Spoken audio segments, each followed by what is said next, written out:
Pemirsa, kita lanjutkan diskusi kita masih bersama Indonesia Lawyers Club. Saya mau ke Ayu Azhari dulu. Selamat malam. Malam, Bang. Oh, pakai ini ya? Selamat malam, Bang Karni. Ini masalah ini rame karena artis-artisnya pada muncul katanya. Tapi apa iya? Anda itu kenal dengan Pak Tanah itu di mana? Ngobrolan warung kopi itu, Bang, kalau Bang Fahmi bilang. Jadi saya lagi jalan, dipanggil. Tunggu dulu, Anda jalan di mana itu? Di Plaza Indonesia. Di Plaza Indonesia? Iya. Terus ada orang yang Anda gak kenal tiba-tiba manggil Anda gitu? Dia terkenal. Ya, saya tahu dia terkenal, tapi memanggil. Kalau menegur... Oh, yang manggil ada orang akrab sekali dengan saya. Dan Oh, saya ada yang... Ada orang gitu yang kenal di meja, misalnya saya di meja orang di meja sini, saya lewat dipanggil. Saya sama anak saya itu habis belanja. Yuk, sini yuk. Ada job nih, ada yang mau ngundang nyanyi katanya. Bisa minta nomor kontaknya ya, saya kasih nomor kontak bisnis. Kapan itu? Awal Desember. Tahun 2012. Kemudian berapa hari kemudian menindaklanjuti orang itu minta ketemu untuk ngomongin kerjaan. Waktu Terus, dia ketemu yang kedua ini 4 mata udah. Ya artinya kan nggak ada lagi teman yang tadi. Enggak, rame-rame juga di Plaza Senayan itu atau di PP tetap rame-rame. Pacific Place ya. Dia yang rame-rame atau Ayu? Saya sama anak saya kebetulan kemana-mana. Tapi dia rame-rame. Dia berdua atau bertiga gitu, ada mejanya di kafe, ada beberapa teman-temannya. Terus dia menawarkan pekerjaan. Memang sebelumnya di SMS sudah menawarkan, di telepon juga sudah ngobrol. Apa pekerjaannya? Tampil untuk acara pilkada di Bandung, ada sosialisasi, ada kampanye gitu. Jadi ada, buat saya itu kan tawaran yang menarik ya, big project, tampil di beberapa titik untuk kampanye gitu. Alhamdulillah buat artis. Terus langsung dibayar? Di DP, kita artis selalu menindaklanjuti, kalau emang udah confirm harus di DP. Baik, gitu. berapa DP-nya itu? DP-nya saya bilang kalau untuk satu show itu atau untuk paket gitu kan, dia bilang satu dulu aja yuk. Akhirnya di DP sama dia. Saya minta 50%, dia bilang belum ada 50%, yang penting saya jadiin dulu aja, dia bilang. Berapa besok, itu? Berapa ya, dolar kayaknya, lupa saya. Udah Yang saya laporkan di BAP, dolar, kurang lebih ya. $2.000 berarti 20 juta DP. Nggak sampai ya, jadi memang 18 lah. Kurang lebih lah. Jadi tarifnya berapa? Tarifnya itu dapur saya Bang Karni, jadi beda-beda. Kalau yang ngundang temen ya toleransi. Kadang-kadang kalau yang ngundang Bang Karni. Bukan, kalau untuk yang dia minta pizza itu, cukup. Anda waktu itu dealnya berapa? Dealnya ya yang standar lah, artis biasanya udah ada standarnya. Kalau untuk pilkada 1 titik berapa, kalau 10 titik beda lagi gitu. Jadi paket juga, ada paket hemat. Kalau dia banyak tempatnya ya kita kasih paket hemat gitu. Terus habis itu? Terus pertemuan kedua diundang lagi, yuk ada lagi nih yuk di daerah lain gitu. Jadi wah banyak dong, seneng di kan daerah saya. lain ini pilkada juga? Pilkada atau juga, pilkada. Di mana? Di beberapa tempat lah di kota-kota di beberapa provinsi, ada Sumatera, ada Sulawesi, ada Jawa Barat. Dia ngomongin beberapa gitu. Terus bayar lagi DP? Oh enggak, belum. Saya bilang wah kalau gede gini mesti kontrak beneran nih gitu. Lo kan di luar yang dolar juga ada yang rupiah. Rupiah, iya. Itu uangnya juga saya bingung bayarnya dolar. Saya bilang loh, Pak ini kok bayarnya dolar, iya nih saya bawanya dolar kata dia. Dicatat aja yuk. Ya udah saya ingat. Tunggu dulu, setelah yang $2.000, habis itu dikasih rupiah berapa? 10 juta. Agak menarik, karena yang pertama udah bayar DP. Iya. Belum, DP-nya belum cukup, jadi harusnya kan 50%. Baik. Saya bilang, nih Bang Karni, ini kalau ini harus 50%. Lock time. Tapi itu tidak jadi. Belum jadi. Pilkadanya udah jalan kok, gak jadi kan? Harusnya waktu itu berangkat, cuman Tapi saya yang di satu tempat, nggak usah disebutin lah ya. Saya udah pernah dipanggil juga buat yang rivalnya gitu. Jadi saya nggak enak. Saya bilang saya jangan di sana deh, daerah lain aja gitu. Karena saya pernah datang diundang beberapa kali untuk daerah itu gitu. Jadi saya nggak enak karena kan pasti masyarakat taunya Ayu Azhari pernah datang nyanyi kampanye yang satu. kok dipanggil yang satunya lagi mau, berarti kan saya nggak punya dedikasi gitu loh, nggak enak. Kecuali kalau daerah lain kan Jadi, beda. intinya deal yang pertama tadi tidak jadi dilaksanakan prestasinya. Enggak, belum jadi. Belum jadi. Tapi terus ada tanggal yang dia udah janjikan untuk Jawa Barat, nggak jadi. Saya minta harus kasih settlement gitu, berapa persen? Ya paling nggak 50% DP itu harus kita terima gitu. Nah ditransferlah itu ke rekening anak saya karena memang janjinya Ya, saya sama anak itu saya ya yang tampil. Iya. Iya rupiahnya. Terus itu jadi anunya. Belum, Soalnya saya jadi. disuruh standby nunggu jadwal dari KPU. Katanya kan gitu biasanya. Jadi saya nunggu tapi ya nggak pernah terrealisasi. Sampai gubernur terpilih gak dipanggil-panggil kan nyatanya. Enggak. Saya nggak tahu tuh, nggak ngikutin. Pernah ada SMS dia bilang yuk standby aja deh dulu nanti Anda kapan. dikenalkan sama dia sebagai apa kok ngurus-ngurusin gubernur di mana-mana begitu. Jadi gini, ada satu hal yang menarik Bang Karni, saya diundang ke sini seneng. Diundang orang untuk mengenal partai juga seneng karena saya pengen belajar gitu loh ilmu tentang perundang-undangan, tentang politik, tentang partai. Buat saya itu hal yang menarik, pembelajaran gitu loh. Saya punya anak yang pengen saya majukan untuk mengenal politik di Indonesia. Terus? Kemudian saya juga mau belajar endapan-endapan dari setiap partai. Jadi buat saya itu proses pematangan, belajar gitu Pertanyaan loh. saya, dia sebagai apa mengenalkan diri? Dia bilang dia deket sama beberapa partai gitu. Waktu dia bilang sama PKS, saya bilang wah boleh nggak saya masukin anak saya ke PKS gitu. Anak saya ini pinter bahasa Arab, pinter bahasa Inggris, biasa dakwah. Dia bilang oh saya nggak masuk di struktur partai, saya bukan PKS. Dia mengurusin kampanye tadi sebagai apa? Sebagai koordinator artis dan memang banyak teman-teman yang bilang juga dia sering undang artis gitu loh untuk partai, untuk acara kampanye. Terus dia gak tagih Anda ketika Anda gak jadi? Saya yang nagih, mana nih kok? Lo kan Anda gak jadi dia pakai untuk, karena rivalnya Anda udah. Dipindahin di tempat lain karena biasa dipindahin tempat lain itu jadi gak soalnya? Belum juga kan? Belum.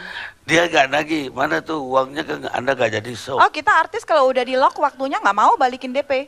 Cuman karena KPK aja minta harus ditanggung jawab, saya kembalikan. Terus sekarang uang itu Anda balikin ke KPK? Karena uang itu diduga ada kasus pencucian uang atau terduga korupsi atau apa ya, saya nggak mau terlibat. Karena itu memang diduga uang negara, disalahgunakan ya saya mau mengembalikan. Anda kan jual jasa kalau begitu. Artinya jasa suara Anda, waktu dan persiapan juga. Waktu Anda udah di lock. Dan kita juga udah ada persiapan Ya untuk kenapa panggil. Anda mau mengembalikan kalau begitu? Kayak penyanyi gitu, kita kan juga udah ngundang pemain band, udah Makanya, kita bayar. Kenapa Anda mau kembalikan duitnya kalau gitu? Karena bukan masalah itu aja, saya juga ingin mendukung kerja KPK untuk memberantas korupsi di Indonesia.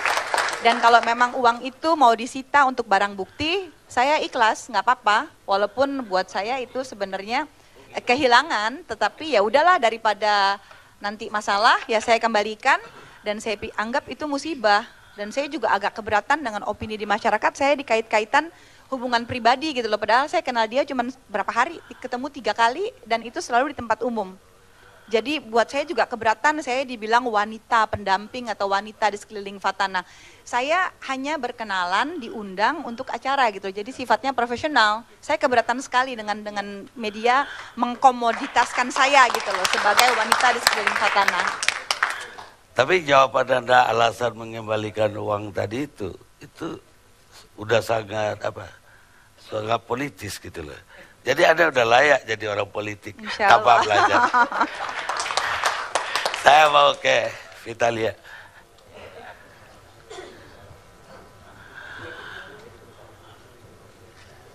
Kalau Ayu tadi kenal sama Fatana itu lagi jalan, tiba-tiba dipanggil.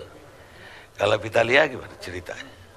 Vita sama Mas Ahmad, Vita dikenalin sama teman Vita orang talent.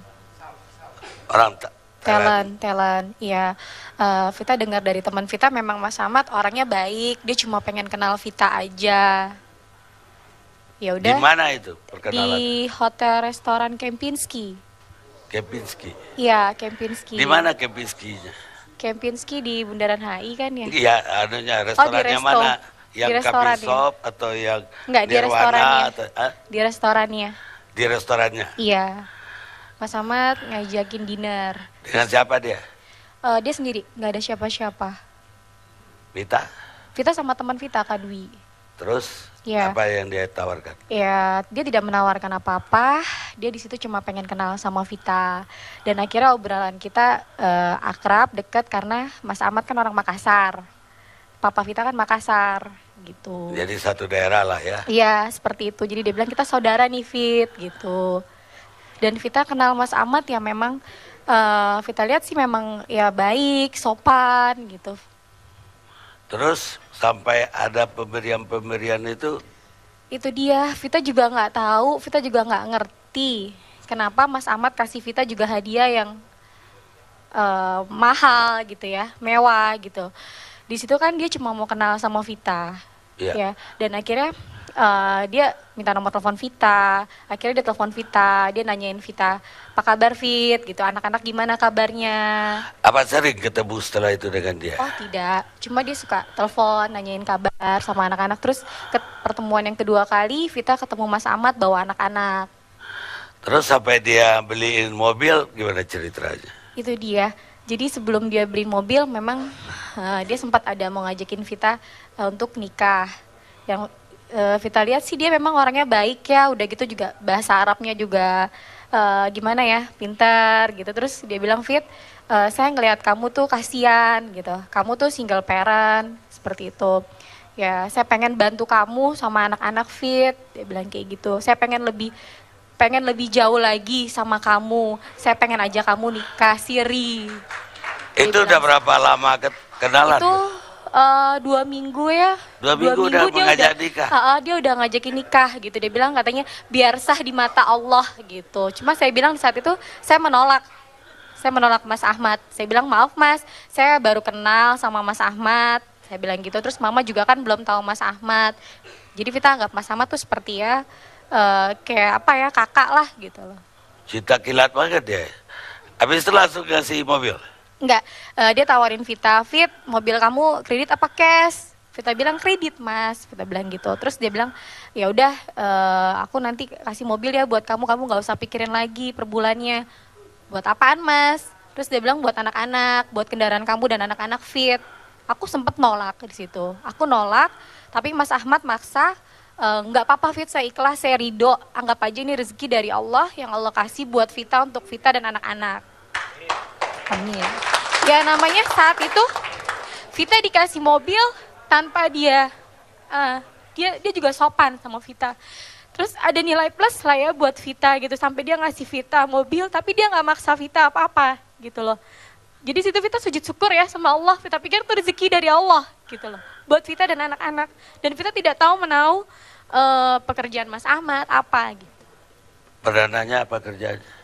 Gak tahu, Vita taunya dia pengusaha. Dan pada saat Vita ke Kempinski, ke Time Place, itu semua orang pada hormat sama dia gitu. Itu kasih mobil itu udah berapa lama kenal? Hampir 2 bulan. Hampir. Akhir-akhir ya, baru dia kasih mobil. Setelah lamarannya ditolak dong. Iya, Vita tolak. Terus kalau yang jam, itu kapan? Kalau jam waktu Vita jalan sama anak-anak dia bilang, Fit pakai jam apa kamu gitu? Jamnya biasa aja Vita Mas gitu guys. Oh ya temenin saya yuk gitu ke Time Place, jalan-jalan ke PS gitu. Oh buat apa Mas? Nggak apa-apa gitu. Saya mau lihat jam nih, mau ganti jam gitu. Ya udah nggak taunya pas di Time Place Vita ditawarin jam gitu. Di sana juga ada kok Mas Time Place-nya, mungkin bisa ngeliat. Vita juga sempat, aduh Mas nggak usah, makasih gitu. Tapi Mas Ahmadnya yang maksa gitu. Terus Vita lihat orang-orang Time Place-nya juga, udah Mbak nggak apa-apa Mbak, ambil aja gitu. Ya udah, Vita ambil.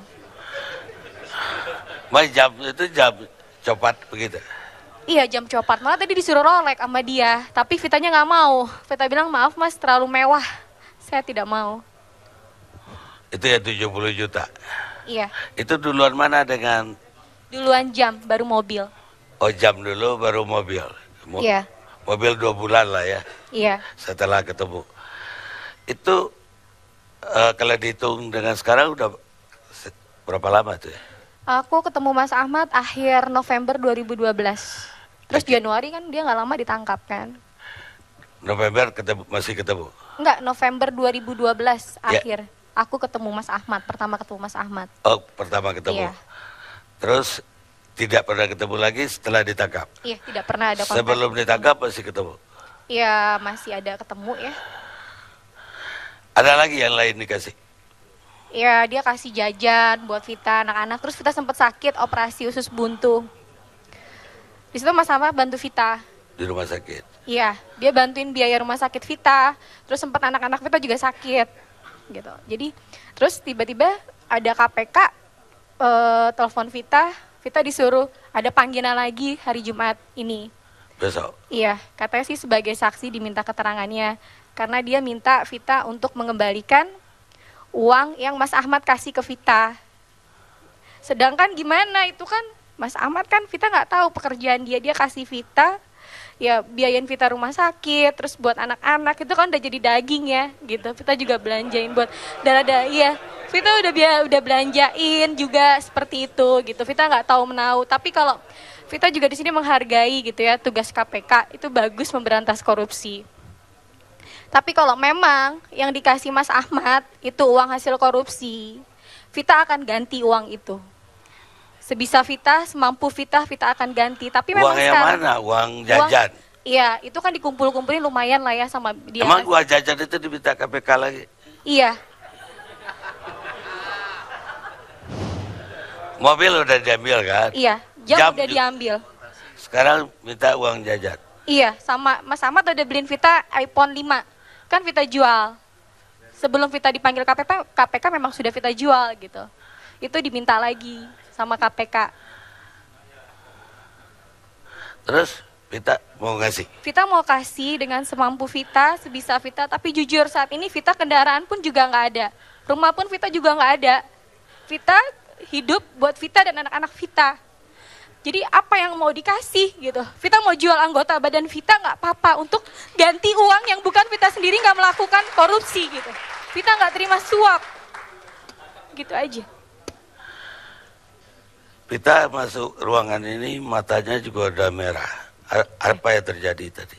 Ya Vita nggak pernah ngerasain seperti ini. Vita juga kan pernah menikah. Vita juga punya suami pengusaha. Gitu. Jadi ya namanya orang mungkin ada di atas, kadang di bawah seperti itu. Terus masalah yang dengan hukum gini, Vita buta banget sama yang namanya politik. Vita nggak tahu sama sekali. Panggilan untuk Shock, Vita ya. untuk Jumat itu kapan datang? Hari ini ditelepon. Lewat telepon. Iya. Jam berapa tadi? Tadi sore. Makanya ragu-ragu ke sini. Kenapa?